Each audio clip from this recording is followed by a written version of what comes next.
Hello everyone, 10th video of the series My Container House. And today we're going to tackle one of the most important topics in construction or renovation, insulation. What is the most efficient, cheapest, most environmentally friendly, easiest to install insulation? In short, which insulation should you choose for your project?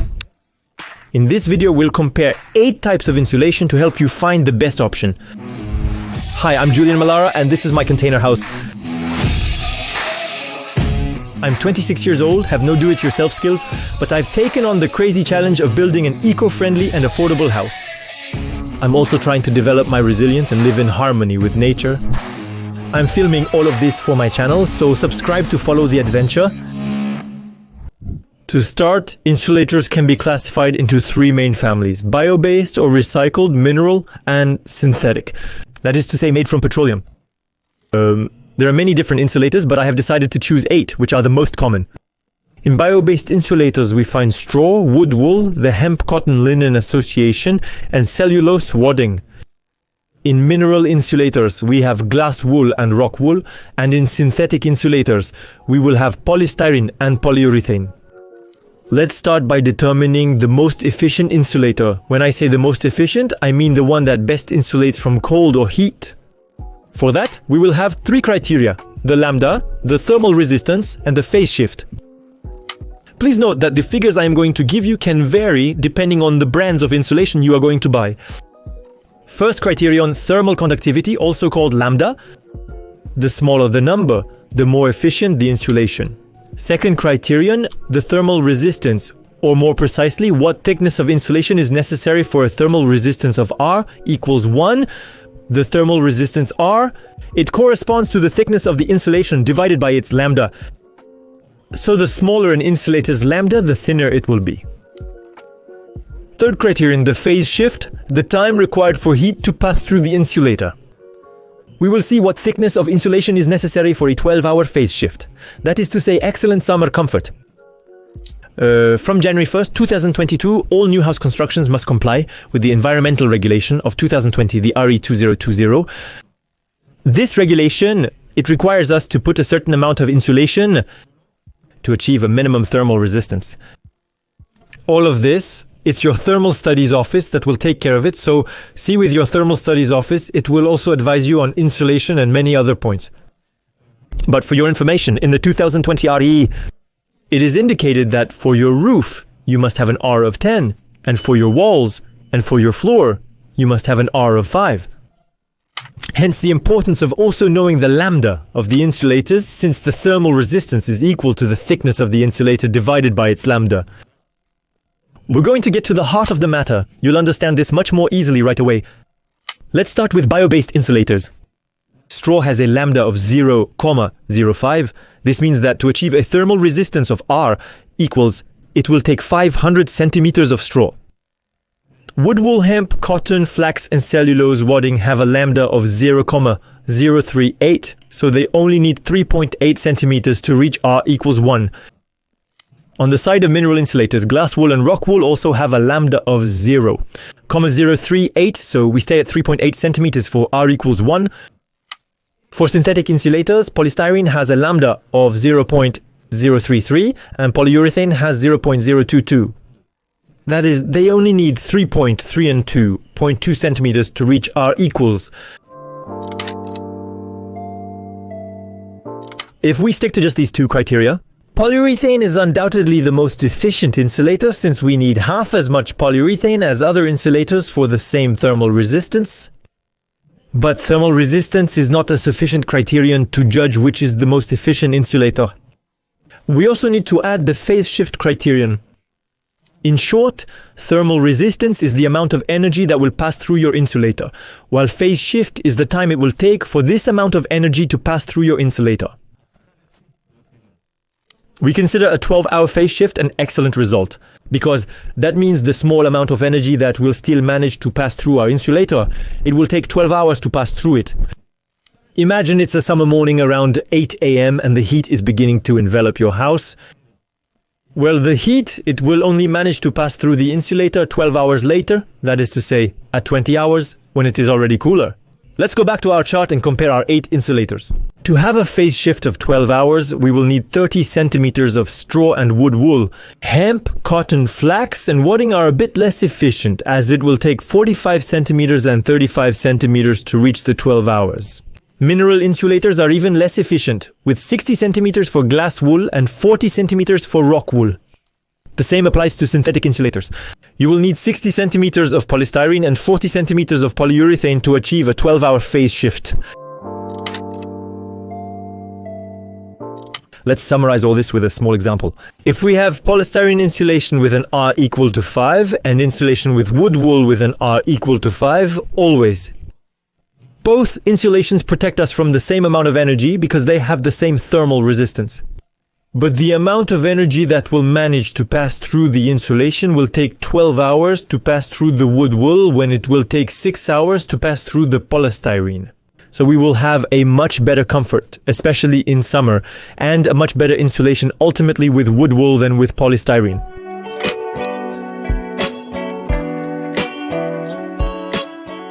And we come to the following criteria, one of the most important for many people, the price.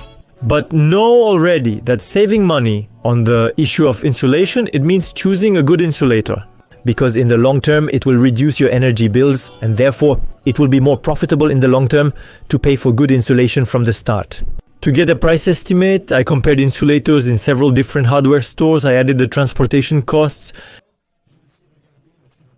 There you have it. But know that in any case, you will always be able to find better prices than what I'm going to announce to you today. Consider this more like orders of magnitude. To have a square meter of straw with an equal R, it will cost you about €1. For a square meter of wood wool with an R of 1, the price goes up to €6. For hemp, cotton, linen, we are at €7 per square meter. And for loose cellulose wadding, we go back down to €1.50 per square meter. On the side of mineral insulators, we will be at €3 per square meter for glass wool and €4 for rock wool. And for synthetic insulators, count about €6 per square meter for polystyrene and €8 for polyurethane. Once again, I remind you, prices are likely to vary for many reasons. Different stores, different brands. Oil crisis, so synthetic insulators are more expensive. Wood crisis, so wood-based insulators are more expensive. You see? Consider everything I've given you more as orders of magnitude and don't hesitate to track prices.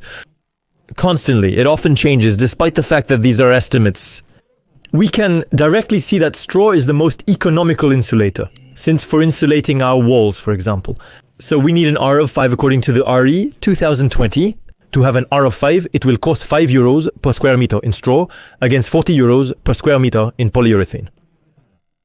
When we see these prices, we quickly understand why glass wool is one of the most used insulators in the world.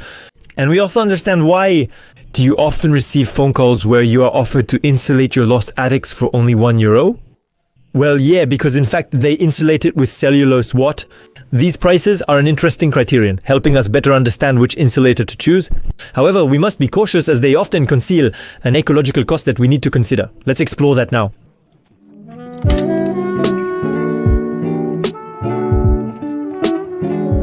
Since the RE 2020, the carbon impact of your construction has a ceiling not to be exceeded.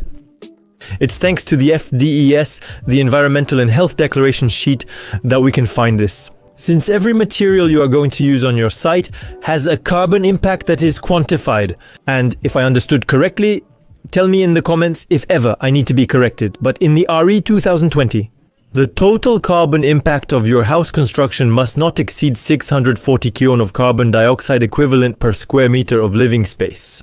Here is the carbon impact of the insulators from an ecological perspective. It's no longer just a whim of eco-friendly yuppies who want to save the planet. No, it's becoming a regulatory obligation. You have to be careful about the materials you use so as not to destroy the planet. It's annoying, but it's rather good news when you consider the climate crisis. Here is the carbon impact of insulators. It is expressed in kilograms of carbon dioxide per cubic meter of insulator. It'll complicate things slightly for us as we usually discuss insulation in square meters, but it's not a big deal. It's your thermal studies office that will be in charge of doing these calculations and giving you these figures. So take everything I'm going to explain to you once more as orders of magnitude to see which insulation is ecological and which insulation is not, but absolutely not at all. Let's start with straw. Straw has a lower carbon impact. 26, yeah. That means that for each cubic meter of straw produced, we remove 26 kilo of carbon dioxide from the atmosphere. It's quite logical if you think about it. Straw is a plant, so it's going to absorb carbon dioxide during its growth, then it's going to store it. Creating a straw bale needs minimal transformation and energy. Although transportation is still required, straw can be sourced locally. So, all of this combined means that straw absorbs more carbon dioxide than it emits for the creation of this insulation. For wood wool, the carbon impact is minus 16, same as for straw. The wood stores carbon and the wood can be quite local. The carbon impact is surely worse than straw because it requires more processing steps, so more energy consumption. So again, more carbon dioxide emissions for hemp, cotton, flax.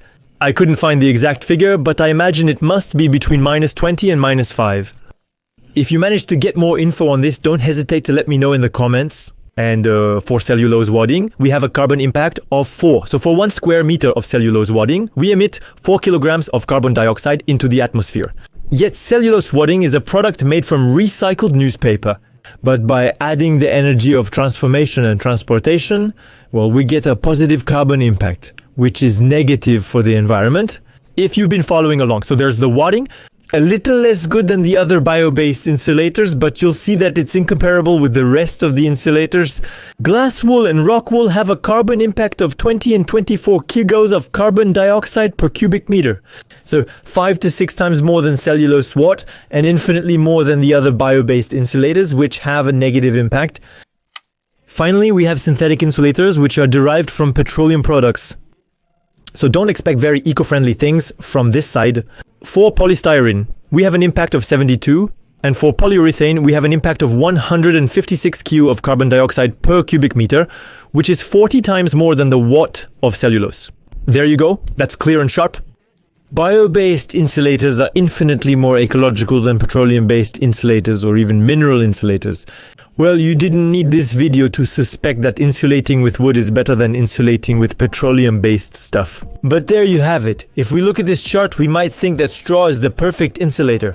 We agree, but there's still one more. The last decisive criterion is the availability of this insulator, and especially the ease of implementation, which is a rather important criterion when doing self-construction in this part. Welcome to subjectivity. There you go. It's assumed. It will be subjective. I have given scores out of 10 to each insulator based on availability. That is to say how easily we could find them in do-it-yourself stores on the internet near your home. There you go, and above all the ease of installation, because I was looking for insulators where I could put them in by myself quite easily. So there you go. These are subjective criteria. But the fact that I'm telling you all this in this part, it can give you a lot of information to make your own choice. Then don't hesitate to tell me at the end of this video which insulation you think is the best. So what is your favorite insulation, your little favorite? As they say, let's start with straw. Straw is great. Straw is both traditional and innovative, ecological but economical, and above all very efficient. Straw is undoubtedly one of the best insulators. That's why I decided to insulate my container house with straw, but I had to face 2 major problems. The first problem is that straw is heavy.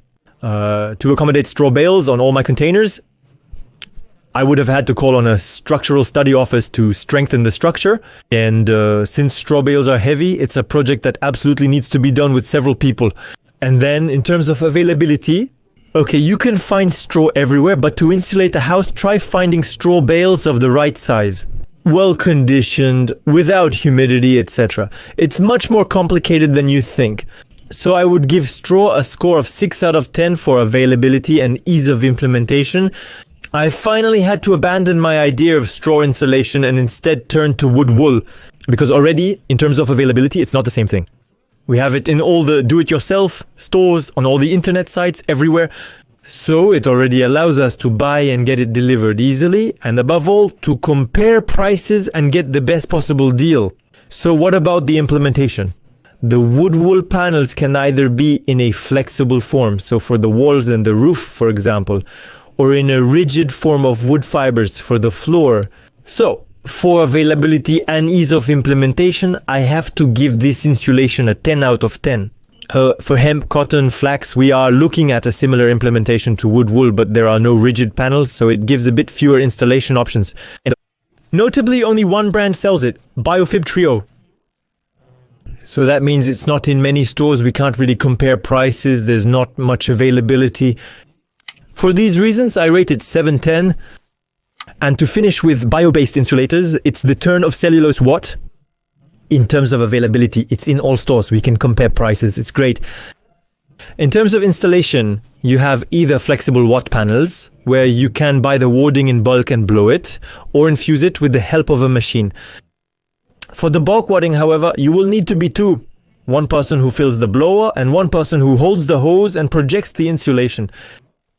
The machine rental costs several €100 daily, despite everything. I rate the cellulose wadding an 8 out of 10. For mineral insulators, glass wool and rock wool are common choices, readily available in do-it-yourself stores and online. You will find the installations in panel or roll form. Be sure to equip yourself with protective equipment. Because mineral wools tend to irritate the skin and lungs. When implementing, I therefore give these two insulators a score of 8 out of 10. Because it's rather annoying to work with a mask all day. Hashtag COVID, you know it well. Lastly, let's discuss synthetic insulators like polystyrene. It's commonly found, but not always in the right dimensions. Really, there is generally less choice of polystyrene panel sizes than panels of other insulators. But the panels are light and pose no health risks. So a very simple installation. So I give it a score of 9 out of 10. And as for polyurethane, it's really found everywhere. It's one of the most used, most sold insulators. Its big advantage is that it's rot-proof. So we don't care about the issue of humidity. And it can withstand heavy loads, so we can put it on the floor, but we can also put it on the walls, on the roof. It is light, it is easy to set up. I have to give him a score of 10 out of 10.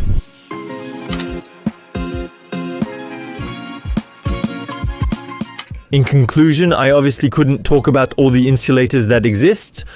I didn't talk about cork, thin insulators, or sprayed insulators based on polyurethane or wadding, cellulose, for example.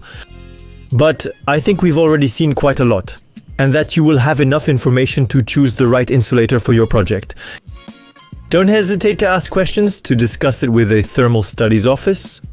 You have to go through them anyway to file your building permit.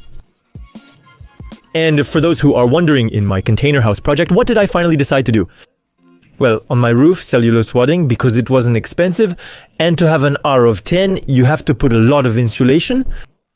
So there you have it. It was the right compromise. For the walls, I chose wood wool because cellulose wadding tends to settle. So for the walls, it's not very suitable. And finally, for the floor, I had to take polyurethane because I needed a very thin insulator. So with a small lambda, if you followed the video, so because I have a ceiling height, I needed a very thin insulator to maximize my container's ceiling height without losing too much space. So, unfortunately, it's not eco-friendly, I know, but there you go. If you want to delve deeper into the subject, I've put lots of other references in the description. So don't hesitate to go check that out, and especially don't hesitate to add to everything I just said in the comments. So share your experience, share your knowledge. You might know more than me on many subjects. Thanks for watching the entire video. I hope you learned a lot. I hope you now know which insulator to choose. I hope I've said everything in my script. Yeah, great, let's go. We end the video on that note. See you soon on the channel. Bye.